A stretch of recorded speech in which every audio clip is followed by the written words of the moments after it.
Question says an expression for a dimensionless quantity p is given by.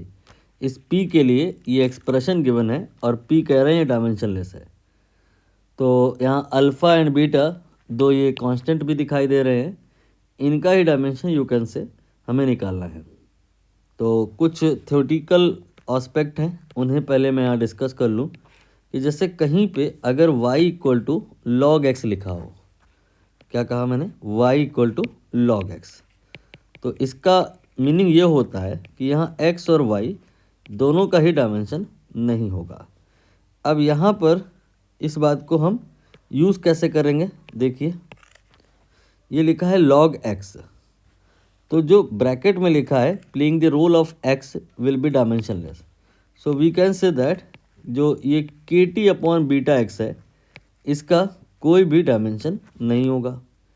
ये कैसे possible हो सकता है, ये ऐसे हो सकता है कि जो अगर इसका और इसका डायमेंशन इक्वल हो जाए तो ये कैंसिल हो जाएंगे एंड ओवरऑल डायमेंशनलेस हो जाएगा। मतलब यहाँ से ये प्रूफ हुआ कि बीटा एक्स जो होगा डायमेंशन वाइज kt के बराबर होगा।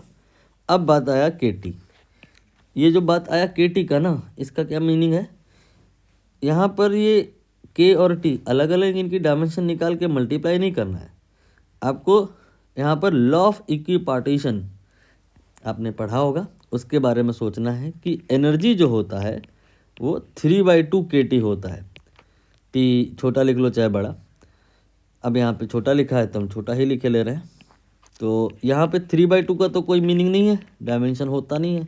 ई जो है वो kt के बराबर हो गया, तो यहाँ जहाँ kt लिखा है आप वहाँ पे ई मान सकते हो, ई मतलब एनर्जी। तो यहाँ से बीटा की डायमेंशन आ जाएगी, दैट विल बी E/x।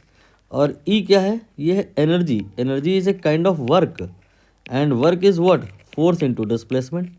तो यहाँ पर ये भी कैंसिल हो गया और बीटा प्रूफ हो गया कि इसकी डायमेंशन वही होगी जो फोर्स की होगी, बीटा का लेकिन पूछा ही नहीं है, पूछा है इन्होंने अल्फ़ा का।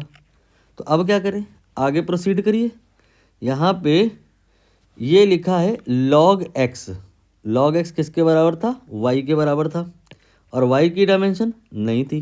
तो ये जो वैल्यू है इसे आप यहाँ पर से डिलीट कर सकते हैं। आप मान सकते हैं कि आपके पास पिक्चर में अब सिर्फ इतना ही है, कितना, p बराबर अल्फ़ा बाई बीटा। तो जो p बराबर अल्फ़ा बाई बीटा है अगर आपके पास, आगे का जो टर्म है उसकी तो डायमेंशन नहीं है, तो इससे क्या कंक्लूड होता है कि जो p होगा वो अल्फ़ा बाई बीटा के बराबर होगा। और p के बारे में पहले ही बोल दिए ये कि डायमेंशनलेस है, तो ये p अगर डायमेंशनलेस है तो ये कैसे पॉसिबल होगा, जो अगर अल्फ़ा और बीटा इनके डायमेंशन इक्वल हो जाए देन ये पॉसिबल होगा। और बीटा के बारे में हमने अभी यहाँ कंक्लूड किया कि ये फोर्स के बराबर है। तो सारांश ये आया कि सर जी यहाँ पे चाहे अल्फ़ा हो और चाहे बीटा हो, दोनों ही डायमेंशनली इक्वल होंगे और फोर्स के इक्वल होंगे। और फोर्स की डायमेंशन हमने बचपन में याद करी थी, दैट वाज mLt-2, यही आंसर है। एक बार ऑप्शन देख लो कौन सा है, ये वाला दिखाई दे रहा है mLt-2। अब ये ना बोलना कि ये नहीं आती है, नहीं आती है, तो ये लीजिए ma, ये है मास यानी कि m, और a है वेलोसिटी अपॉन टाइम यानी कि LT-1, ये हुआ वेलोसिटी अपॉन टाइम। इसी को सरल करेंगे तो ये ऐसा आएगा।